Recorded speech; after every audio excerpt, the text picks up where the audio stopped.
बिस्मिल्लाहिर्रहमानिर्रहीम। अस्सलामुअलैकुम dear first year class के स्टूडेंट आज के लेक्चर में हम लोग सॉल्यूशन फाइंड करेंगे model questions paper of mathematics का, जो कि फेडरल बोर्ड की वेबसाइट पे गिवन है। स्टूडेंट आपका जो एनुअल एग्ज़ाम होगा फेडरल बोर्ड का, उसमें जो मैथमेटिक्स का पेपर होगा वो इस मॉडल क्वेश्चंस पेपर के मुताबिक आएगा। जो लास्ट लेक्चर था उसमें हमने इस मॉडल क्वेश्चंस पेपर का जो सेक्शन बी है उसका क्वेश्चन नंबर 2 का पार्ट 4 तक हमने सॉल्व कर लिया था। तो आज हम जो नेक्स्ट पार्ट है उनको सॉल्व करेंगे। स्टूडेंट आपसे गुजारिश की जाती है कि मेरे चैनल को सब्सक्राइब करें, बेल आइकन को क्लिक करें, वीडियो को लाइक करें, शेयर करें, कमेंट्स करें। Thank you very much. तो आइए देखते हैं कि सेक्शन बी का क्वेश्चन नंबर 2 का पार्ट 5 क्या है। स्टूडेंट इससे पहले भी आप लोगों को मैंने बताया है कि सेक्शन बी के अंदर टोटल 12 पार्ट्स होते हैं और आपने 12 पार्ट्स अटेम्प्ट करने होते हैं। हर पार्ट्स के जो मार्क्स होते हैं वो 4 होते हैं। तो इट मीन्स कि सेक्शन बी जो होता है वो 48 मार्क्स का होता है और जो चॉइस होती है वो हर पार्ट के साथ गिवन होती है। जैसे मैंने आपके सामने क्वेश्चन नंबर 2 का पार्ट 5 लिखा है, तो पार्ट 5 का जो फर्स्ट क्वेश्चन है वो लिखा हुआ है, यानी पार्ट 5 के अंदर हमें 2 क्वेश्चंस गिवन होंगे, दोनों में से कोई एक अटेम्प्ट करना होगा। तो आइए देखते हैं कि पार्ट 5 का फर्स्ट जो पार्ट है वो क्या है। क्वेश्चन नंबर 2 का पार्ट 5 है, without drawing graph find amplitude, period and frequency of the function y is equal to 3 sin 5x plus 2। Student आपके सामने एक फंक्शन लिखा हुआ है y is equal to 3 sin 5x plus 2 लिखा हुआ है। आपसे कह रहा है कि ग्राफ को ड्रा किए बगैर इस फंक्शन की एम्पलीट्यूड फाइंड करें और इसकी फ्रीक्वेंसी क्या होगी और इसका पीरियड क्या होगा। ये 3 चीजें आपने बतानी है। तो सबसे पहले स्टूडेंट हम इसकी एम्पलीट्यूड फाइंड करते हैं। तो ये याद रखें कि एम्पलीट्यूड ऑफ द फंक्शन क्या होगा, यानी एम्पलीट्यूड वो वाली वैल्यू होगी जिसपे जो फंक्शन है y is equal to 3 sin 5x plus 2 that will be maximum, यानी जहां पर 3 into sin 5x plus 2 maximum होगा वो वैल्यू इस फंक्शन की क्या कहलाएगी, एम्पलीट्यूड कहलाएगी। तो सबसे पहले मैं अगर एम्पलीट्यूड की डेफिनेशन कहूं तो एम्पलीट्यूड इज द वैल्यू, यानी amplitude is the value where y is equal to 3 sin 5x plus 2 will be maximum, यानी जहां पर y is equal to sin 3 sin 5x plus 2 maximum होगा। और हमें पता है कि अगर हम इस फंक्शन को गौर से देखें तो हमारे पास जो फंक्शन है वो है y is equal to 3 sin 5x plus 2 है। स्टूडेंट यहाँ पर जो 3 है दैट इज द कांस्टेंट। इसका मतलब है कि यहाँ पर ये जो y है y is equal to 3 sin 5x plus 2 जो है ये मैक्सिमम होगा, यहाँ पर sin 5x plus 2 मैक्सिमम होगा। तो हम कह सकते हैं कि as y will be maximum where sin 5x plus 2 will be maximum, यानी जहां पर sin x plus 2 मैक्सिमम होगा वहां पर ये जो फंक्शन है y is equal to 3 sin 5x plus 2 maximum होगा। और हमें पता है कि as we know that, यानी हमें ये बात पता है as we know that the maximum value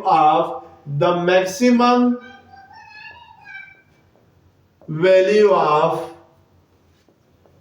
sin 5x plus 2 is equal to 1, क्योंकि हमें स्टूडेंट हमने ट्रिग्नोमेट्री के अंदर पढ़ा हुआ है कि sin x की जो मैक्सिमम वैल्यू होती है वो 1 होती है, मिनिमम वैल्यू क्या होती है -1 होती है। तो this is the range of sin x, यानी साइन एक्स प्लस 1 से बड़ा नहीं हो सकता है और -1 से छोटा नहीं हो सकता है। इसका मतलब है कि जो मैक्सिमम वैल्यू होगी साइन 5x प्लस 2 की वो क्या होगी, 1 होगी। अगर मैक्सिमम वैल्यू 1 है तो फिर y is equal to 3 into 1 रखेंगे इसके साथ, तो y is equal to 3, that will be the amplitude हो जाएगा। यानी ये आपके पास गिवन फंक्शन का क्या आ जाएगा, एम्पलीट्यूड आ जाएगा। अब स्टूडेंट नेक्स्ट आपने यहां पर period of the function find करना है। तो आपने अपनी बुक के अंदर पढ़ा हुआ है कि जो ट्रिग्नोमेट्रिक फंक्शंस होते हैं वो पीरियोडिक फंक्शंस होते हैं। पीरियोडिक फंक्शंस वो फंक्शंस होते हैं जो after some interval of time अपनी वैल्यू रिपीट करते हैं। और जितने भी ट्रिग्नोमेट्रिक फंक्शन है, यानी टोटल 6 ट्रिग्नोमेट्रिक फंक्शन है, तो हर ट्रिग्नोमेट्रिक फंक्शंस का अपना एक पीरियड होता है। जैसे साइन, कॉस और सीकेंड को सीकेंड का पीरियड 2 पाई होता है और टेन और कॉट का पीरियड जो होता है वो पाई के इक्वल होता है। यानी आफ्टर 2 पाई जो होता है वो साइन अपनी वैल्यू रिपीट करता है। तो इसका मतलब है कि सेकंड स्टेप में हमने क्या फाइंड करना है, पीरियड फाइंड करना है। और हमें पता है कि जो पीरियड ऑफ साइन थीटा होता है वो किसके इक्वल होता है, 2 पाई होता है। यानी as period of sine theta या sine X is 2 pi. So इस फंक्शन का जो पीरियड होगा 3 साइन 5x प्लस 2 का, वो क्या होगा, वो इसमें 5x प्लस 2 में अगर 2 पाई ऐड करें तो हमारे पास जो होगा वो साइन अपनी वैल्यू क्या करेगा, रिपीट करेगा। क्योंकि आफ्टर 2 पाई इंटरवल साइन अपनी वैल्यू रिपीट करता है। तो हमारे पास जो पीरियोडिक फंक्शन है इस इक्वेशन में वो है साइन 5x प्लस 2 है। तो इसका मतलब है कि अगर 5x प्लस 2 के अंदर 2 पाई को ऐड किया जाए तो साइन अपनी वैल्यू रिपीट करेगा। तो अब यहां पर हम इसको जरा सिंप्लीफाई करके चेक करते हैं। तो ये 5x प्लस 2 पाई में अगर मैं 2 कॉमन ले लूं तो ये आपके पास क्या आ जाएगा, यहां पर 5 रह जाएगा और 5/2 आ जाएगा प्लस 1 प्लस पाई आ जाएगा। तो इसका मतलब है कि जहां पर x के साथ हम क्या ऐड कर रहे हैं, सॉरी 2 कॉमन नहीं लेना, 5 आपने क्या लेना है कॉमन, ये 2 कॉमन नहीं लेना, सॉरी। यानी हमने ये चेक करना है कि ये जो x है यानी 5x plus 2 pi is the period of sine theta. तो यहां पर 5x के साथ क्या ऐड, कौन सा एंगल ऐड होगा ये हमने चेक करना है। उसके लिए इन तीनों में मैं अगर x में से x का कोफिशिएंट क्या है 5, तो इसमें 5 अगर कॉमन ले लूं तो ये x plus 2/5 plus pi 2 pi by क्या आ जाएगा, 5 आ जाएगा। तो इसका मतलब है कि दिस एम्प्लाइज दैट कि x प्लस 2/5 के साथ क्या ऐड हो रहा है, 2 पाई बाई 5 और ऐड हो रहा है। तो इसका मतलब है कि पीरियड ऑफ गिवन फंक्शन यानी जो y है, period of y is 2 pi by क्या आ जाएगा, 5 आ जाएगा। अब स्टूडेंट लास्ट चीज जो आपने यहां पर फाइंड करनी है दैट इज द फ्रीक्वेंसी। आपने फिजिक्स के अंदर भी पढ़ा हुआ है कि फ्रीक्वेंसी जो किससे कहते हैं, frequency is the reciprocal of time period. यानी जो टाइम पीरियड है उसका अगर रेसिप्रोकल ले लिया जाए तो वो फ्रीक्वेंसी होती है। तो इट मींस के इसका जो पीरियड आ गया इस फंक्शन का, इसको लेट्स सपोज अगर इस पीरियड को मैं t के साथ रिप्रेजेंट करूं तो पीरियड ऑफ दिस फंक्शन क्या आ गया है, 2 पाई बाई 5 आ गया। तो अब अगर इसकी फ्रीक्वेंसी फाइंड करेंगे तो फ्रीक्वेंसी इसकी क्या होगी, फ्रीक्वेंसी होगी f से फ्रीक्वेंसी को अगर f के साथ रिप्रेजेंट करें तो this is the reciprocal of time period. तो टाइम पीरियड हमारे पास क्या आ गया, 2 पाई बाई 5 आ गया। तो फ्रीक्वेंसी इक्वल होगी 1/t के। तो t की जगह हम 2 पाई बाई 5 पुट करेंगे तो ये 5/2 पाई आएगा बाय क्रॉस मल्टीप्लिकेशन। तो इसका मतलब है जो फ्रीक्वेंसी होगी ऑफ द गिवन फंक्शन वो क्या होगी, वो 5/2 पाई होगी। अब पार्ट 5 का सेकंड क्वेश्चन है, a force F is equal to 3I minus 2J plus 5K act on a particle at a point P that's coordinate are 3 minus 4 and 2. Find movement of the force about the origin and a point whose coordinates are 1, -1 and -1। Student आपके पास यहाँ पर एक force given है और वो force F किसके equal है? Force F equal है 3I-2J + 5K है। और ये जो फोर्स F है ये इस एक पार्टिकल के ऊपर एक्ट कर रही है और पार्टिकल के जिस पॉइंट पे एक्ट कर रही है उसके कोऑर्डिनेट्स क्या क्या है? 3, -4 and 2 है। और आपने इस फोर्स का मोमेंट फाइंड करना है अबाउट ओरिजिन, यानी पहले ओरिजिन के अबाउट मूवमेंट फाइंड करना है, फिर आपने एक पॉइंट जो कि गिवन है 1, -1 और -1, इसके अबाउट जो है वो मूवमेंट फाइंड करना है। तो सबसे पहले स्टूडेंट ये याद रखें कि जो मूवमेंट होता है वो किससे कहते हैं? वो कहते हैं turning effect of a particle के। यानी जब भी कोई फोर्स किसी पार्टिकल के ऊपर एक्ट करती है, जैसे मेरे पास ये लेट्स सपोज ये मार्कर है, इस मार्कर के इस पॉइंट पे मैं अपनी उंगली से ये फोर्स लगा दूं तो ये क्या करता है? टर्न कर जाता है। तो ये जो टर्निंग इफेक्ट है ऑफ द पार्टिकल, ये दो चीजों के ऊपर डिपेंड करती है। एक अप्लाइड फोर्स के ऊपर डिपेंड करती है, दूसरी मूवमेंट आर्म के ऊपर डिपेंड करती है। जैसे लेट्स सपोज मेरे पास ये पार्टिकल है और इस पार्टिकल का जो पॉइंट P है वो लेट्स सपोज ये है, इसके कोऑर्डिनेट्स हैं 3, -4 and 2 है। इसके ऊपर एक फोर्स F जो है वो इस पार्टिकल के ऊपर एक्ट कर रही है और फोर्स किसके इक्वल है? फोर्स इक्वल है 3I-2J + 5K है। अब इस फोर्स के और let's suppose this is the origin of the XY plane. अगर ये ओरिजिन है तो ओरिजिन को लेट्स सपोज मैं O के साथ रिप्रेजेंट करता हूं, तो ओरिजिन का X कोऑर्डिनेट, Y कोऑर्डिनेट और Z कोऑर्डिनेट हमेशा क्या होता है? 0 होता है।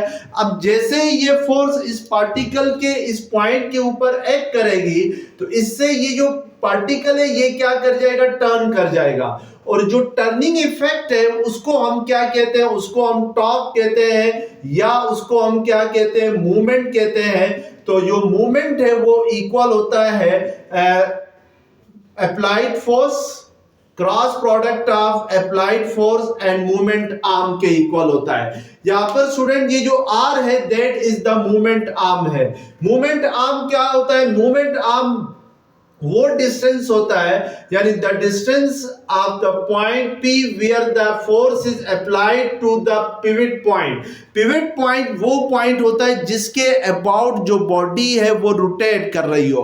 अब यहां पर जो पिवट पॉइंट है वो आपके पास ओरिजिन है, तो ये जो पिवट पॉइंट से लेकर इस अप्लाइड फोर्स के जो जिस पॉइंट के ऊपर फोर्स अप्लाई हो रही है उस तक ये डिस्टेंस, ये वाला जो डिस्टेंस है, this distance is called movement arm. और हमें ये डिस्टेंस चाहिए मूवमेंट फाइंड करने के लिए। मींस कि दो चीजें चाहिए, एक मूवमेंट आर्म चाहिए और दूसरा क्या चाहिए? अप्लाइड फोर्स चाहिए। तो अप्लाइड फोर्स हमारे पास गिवन है, अब मूवमेंट आर्म फाइंड करना है। तो ये जो दो पॉइंट्स गिवन है यहां से लेकर यहां तक, ये वाला जो डिस्टेंस होगा that is the movement arm. अब इस पॉइंट P के कोऑर्डिनेट्स गिवन है और इस पॉइंट और ओरिजिन, और ये जो मूवमेंट आर्म, ये मूवमेंट हो रही है किसके अबाउट हो रही है? ओरिजिन के अबाउट हो रही है। तो ओरिजिन में जो x कोऑर्डिनेट, y कोऑर्डिनेट और z कोऑर्डिनेट 0 है, तो इट मींस कि जो मूवमेंट आर्म होगा वो किसके इक्वल होगा? वो इसको लेट्स सपोज अगर हम r के साथ रिप्रेजेंट करें तो ये OP के इक्वल होगा। और वेक्टर OP अगर आपके पास दो पॉइंट गिवन है, लेट्स सपोज एक पॉइंट के कोऑर्डिनेट है x1, y1 और z1 है और सेकंड पॉइंट B के कोऑर्डिनेट्स है x2, y2 और z2 हो, तो फिर वेक्टर AB कैसे फाइंड किया जाता है? x2 minus x1 I hat plus y2 minus y1 j hat plus z2 minus z1 के हेड के इक्वल होता है। तो this is the formula to find the vector when coordinates are given. तो यहां पर P के कोऑर्डिनेट्स है 3, -4 और 2 और ओरिजिन के कोऑर्डिनेट्स है 0, 0। तो इसका मतलब है कि ये 3 - 0 I हेड होगा प्लस -4 - 0 j हेड होगा क्योंकि y कोऑर्डिनेट ओरिजिन का क्या है 0 है, और इसी तरीके से 2 माइनस 0 के हेड होगा तो that is 3i head minus 4j head plus 2 के head. This is the movement arm of the body होगा। अब हमने टॉर्क फाइंड करना है यानी मूवमेंट फाइंड करना है, तो मूवमेंट किसके इक्वल होता है? मूवमेंट इक्वल होता है r क्रॉस f के। तो r क्रॉस f हम कैसे करते हैं? जब भी दो वेक्टर्स का क्रॉस प्रोडक्ट लेते हो तो आपने क्रॉस प्रोडक्ट में, मैंने इससे पहले जो लेक्चर दिया है सी सेक्शन बी का, उसमें मैंने आप लोगों को बताया हुआ है कि जब भी दो वेक्टर्स का क्रॉस प्रोडक्ट लेते हैं तो यहाँ पर आर बी वेक्टर है, एफ बी वेक्टर है, तो हम यहाँ पर फर्स्ट रो में क्या लिखते हैं? आई जे के लिखते हैं। सेकंड रो में आर के कंपोनेंट लिखते हैं, तो आर के कंपोनेंट्स क्या क्या है? 3 माइनस 4 एंड 2 है। और फिर थर्ड रो में एफ के कंपोनेंट लिखते हैं, तो एफ किसके इक्वल है? 3i माइनस 2j प्लस 5 के है, तो इसके कंपोनेंट्स है 3 माइनस 2 एंड 5। अब हम इसका क्या लेंगे? डिटर्मिनेंट लेंगे। तो जो भी डिटर्मिनेंट आएगा तो that will be the moment arm आ जाएगा। तो डिटर्मिनेंट कैसे लेते हैं ये तो आप अच्छी तरीके से जानते हैं। तो चले डिटर्मिनेंट लेते हैं इसका। फर्स्ट रो से एक्सपेंड करते हैं, तो फर्स्ट रो में फर्स्ट एंट्री क्या है? फर्स्ट रो की फर्स्ट एंट्री आई है, तो आई किस कॉलम में? फर्स्ट कॉलम में, फर्स्ट रो में। तो ये minus 4 into 5 minus 20 minus minus plus 2 2 4 आ जाएगा। फिर माइनस जे इंटू जे जिस कॉलम में जिस रो में उसको डिलीट करना है, 3 5 15 माइनस 2 3 6 आ जाएगा। और फिर इसी तरीके से लास्ट एंट्री फर्स्ट रो की क्या है? के हेड है, तो के हेड किस कॉलम में है? थर्ड कॉलम में है। किस रो में? फर्स्ट रो में है, तो थर्ड कॉलम फर्स्ट रो को डिलीट करेंगे। 3 into minus 2 minus 6 minus minus 4 3 12 आ जाएगा। तो दैट इज माइनस 20 प्लस 4 किसके इक्वल होता है? माइनस 16 आई हेड। 15 माइनस 6 क्या होता है? 15 माइनस 6 इक्वल होता है 9 के इक्वल होता है 9 जे हेड आ जाएगा, प्लस 12 माइनस 6 के हेड आ जाएगा। तो that is the movement of the force F about the origin O। अब स्टूडेंट उसने क्वेश्चंस में दो पार्ट दिए हुए हैं। फर्स्ट पार्ट में आपने क्या फाइंड करना है? मूवमेंट फाइंड करना है अबाउट ओरिजिन, और फिर सेकंड पार्ट में आपने मूवमेंट फाइंड करना है about this point. Let's suppose इस पार्टिकल के ऊपर अगर मैं यहां पर ये मैं पॉइंट P ले लेता हूं, let's suppose this force is act on point P, और ये पार्टिकल है, ये इसका ओरिजिन है। यहां पर स्टूडेंट लेट्स सपोज एक पॉइंट A है जिसके कोऑर्डिनेट्स है 1 माइनस 1 एंड माइनस 1 है। आपने अब मूवमेंट फाइंड करना है about this point A find करना है। तो इसका मतलब है अब आपके पास जो मूवमेंट आर्म है वो ये वाला हो जाएगा, यानी इसको लेट्स सपोज अगर D के साथ रिप्रेजेंट करें तो AP will be the movement arm of the force होगा। तो हमें मोमेंट फाइंड करने से पहले क्या करना होगा? अब सेकंड पार्ट इसका अटेम्प्ट करते हैं, तो इसके लिए पहले हमें मोमेंट आर्म फाइंड करना होगा। यहां पर मैंने मोमेंट आर्म को किससे रिप्रेजेंट किया है? डी के साथ रिप्रेजेंट किया है, यानी AP will be the moment arm which is represented by D. अब इसमें देखें P के जो कोऑर्डिनेट्स है वो क्या क्या है? 3 माइनस 4 एंड 2 है, तो ये 3 माइनस 1 2 आई हेड प्लस ये minus 4 minus minus plus 1 J hat plus 2 minus minus plus 1 K hat आ जाएगा। तो ये 3 minus 1 2 I hat minus 4 plus 1 minus 3 J hat plus 3 K hat आ जाएगा। That is the moment arm आएगा। अब हम मोमेंट फाइंड करेंगे, तो यानी टॉर्क फाइंड करेंगे, तो वो किसके इक्वल होगा? वो D क्रॉस F के इक्वल होगा। तो हम फर्स्ट रो में I J K लिखेंगे, सेकंड रो में अब हम 2 यानी जो मोमेंट आर्म है वो D है, तो D के कंपोनेंट्स क्या क्या है? 2 माइनस 3 एंड प्लस 3, और जो F है उसके कंपोनेंट्स क्या क्या है? 3 -2 and 5। तो इस मैट्रिक्स का डिटर्मिनेंट लेंगे और जो भी डिटर्मिनेंट आएगा that will be the moment about the point A whose coordinates are 1 -1 -1। तो उम्मीद है कि इसका डिटर्मिनेंट आप खुद लेंगे। अच्छा, अब नेक्स्ट पार्ट 6 है, आपके सामने लिखा हुआ है in an arithmetic sequence sum of the first 10 term is 200 and the sum up to 20 term is 1000। Find common difference and first term. आपको कह रहे हैं स्टूडेंट के एक अरिथमेटिक सीक्वेंस है जिसकी पहली टर्म्स का सम किसके इक्वल है, 200 के इक्वल है, और सम अप टू 20 टर्म्स और 20 टर्म्स तक जो सम है वो किसके इक्वल है, वो इक्वल है 1000 के इक्वल है।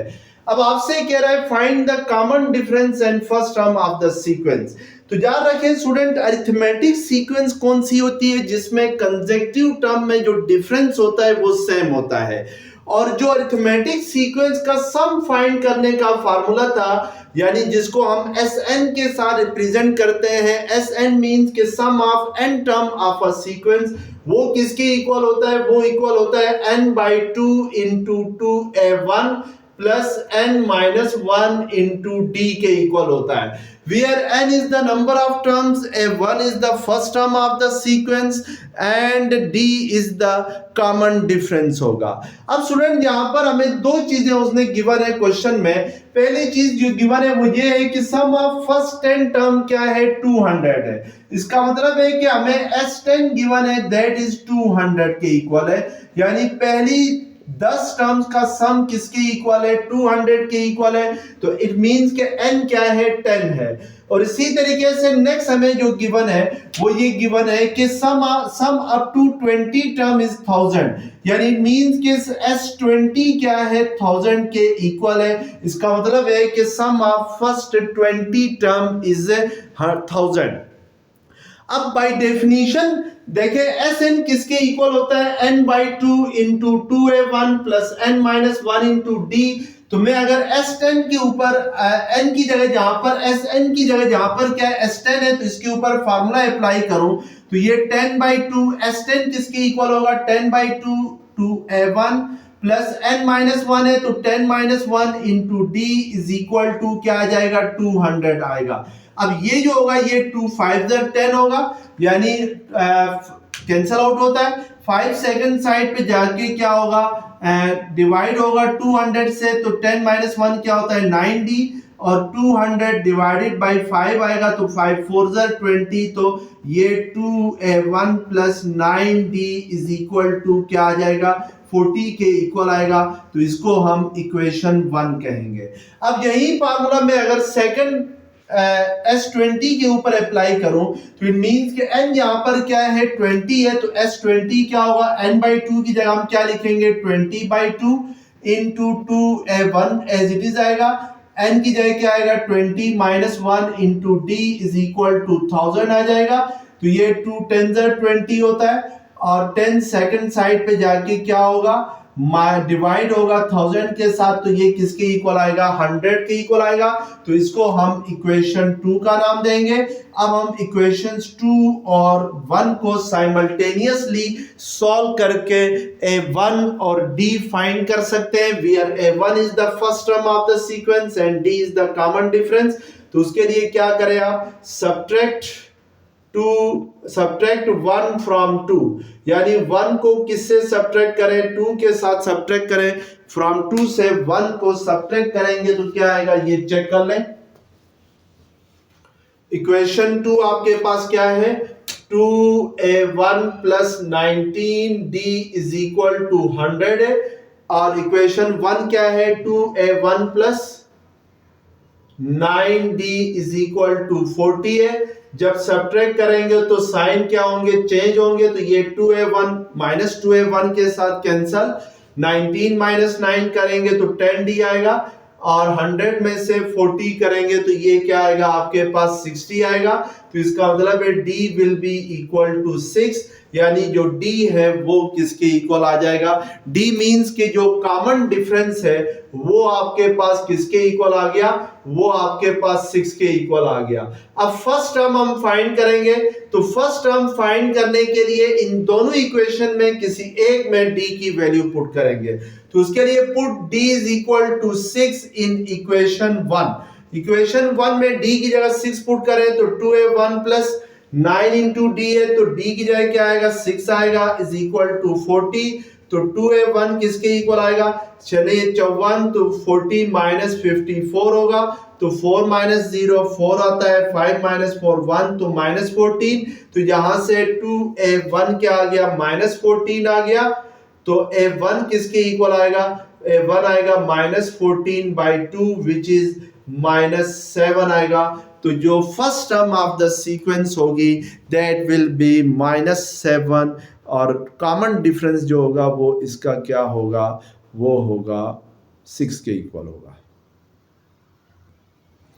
अब स्टूडेंट आपके पास जो सेकंड क्वेश्चन है पार्ट 6 का, वो आपके सामने जहां पे लिखा हुआ है मैंने, क्वेश्चन है if A B C are the angles of a triangle such that A plus B plus C is equal to pi, then prove that 10a plus 10b plus 10c is equal to 10a 10b 10c।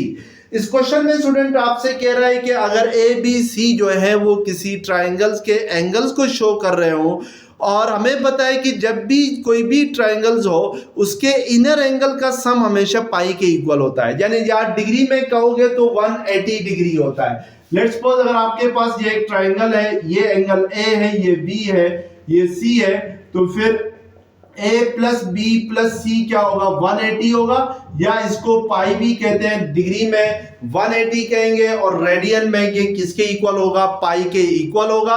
हमने इसको लेकर यानी a plus B plus C is equal to pi और 180 को लेकर इस identity का proof करना है। तो आइए करते हैं। तो सबसे पहले हमें क्या गिवन है, गिवन हमारे पास ये है कि a plus B plus C is equal to क्या है, वो इक्वल है पाई के इक्वल है। यहां से मैं अगर c को सेकंड साइड पे शिफ्ट करूं तो c सेकंड साइड पे जाके क्या होगा, माइनस होगा, तो ये पाई माइनस c होगा। अब इसके दोनों साइड पे मैं tan लेता हूं, यानी apply tan on both sides, यानी इक्वेशन की दोनों साइड पे हम क्या करेंगे, tan को अप्लाई करेंगे, अप्लाई tan बोथ साइड, तो ये tan a plus b is equal to क्या आ जाएगा, tan पाई माइनस c आ जाएगा। आप स्टूडेंट ये याद रखें कि जब भी इक्वेशन की दोनों साइड पे कोई एक प्रोसेस करने से इक्वेशन चेंज नहीं होती है, तो यहाँ पर दोनों साइड पे हमने क्या किया है, tan को अप्लाई किया है। अब आपने एक फार्मूला पढ़ा हुआ है कि tan अल्फा प्लस बीटा, ये आपने अपनी बुक में पढ़ा हुआ है, ये किसके इक्वल होता है, tan alpha plus tan beta divided by 1 minus tan alpha into tan beta के इक्वल होता है। तो इसका मतलब है कि ये tan a प्लस b किसके इक्वल होगा, tan a plus tan b divided by 1 minus tan a into tan b होगा, और tan pi minus c by allied angles ये किसके इक्वल होगा, tan c के इक्वल होगा, क्योंकि देखें c माइनस हो रहा है किससे, पाई से, और पाई जो है वो राइट एंगल का इवन मल्टीपल है। जब भी कोई एंगल राइट एंगल के इवन मल्टीपल से माइनस हो रहा हो, तो आपने अपनी बुक में पढ़ा हुआ है अलाइड एंगल्स के बारे में, तो उस वक्त ट्रिग्नोमेट्रिक रेशियो चेंज नहीं होती है, ये यही रहती है। और पाई माइनस सी करते हैं तो pi minus C will be lie in the second quadrant, और सेकंड क्वाड्रेंट में tan नेगेटिव होता है, तो इसलिए ये tan माइनस tan c के इक्वल होगा। tan पाई माइनस c को हमने अलाइट एंगल का यूज करते हुए लिखा, और इसके अलावा आप ये फार्मूला भी यूज कर सकते हैं, यानी tan अल्फा माइनस बीटा किसके इक्वल होता है, tan alpha tan beta divided by 1 plus tan alpha tan beta की इक्वल होगा। तो ये tan pi minus tan c divided by 1 plus tan pi tan c होगा। तो इस फार्मूले के साथ भी आप इसको फाइंड कर सकते हैं। तो हमने यहाँ पर अलाइट एंगल का यूज किया है। अब इसको सिंप्लीफाई करते हैं, तो ये वाली टर्म सेकंड साइड पे आके मल्टीप्लाई होगी, tan a plus tan b किसके इक्वल आ जाएगा, ये इक्वल आ जाएगा -10c into 1 -10a into 10b।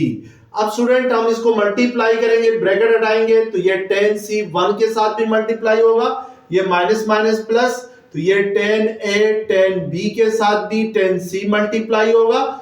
और अब नेक्स्ट स्टेप में -10c को सेकंड साइड पे लेके आएंगे तो ये सेकंड साइड पे आके +10c हो जाएगा और राइट हैंड साइड पे क्या रह जाएगा 10a into 10b into 10c रह जाएगा, विच प्रूव द आइडेंटिटी। यानी इसी आइडेंटिटी को आपने प्रूव करना था।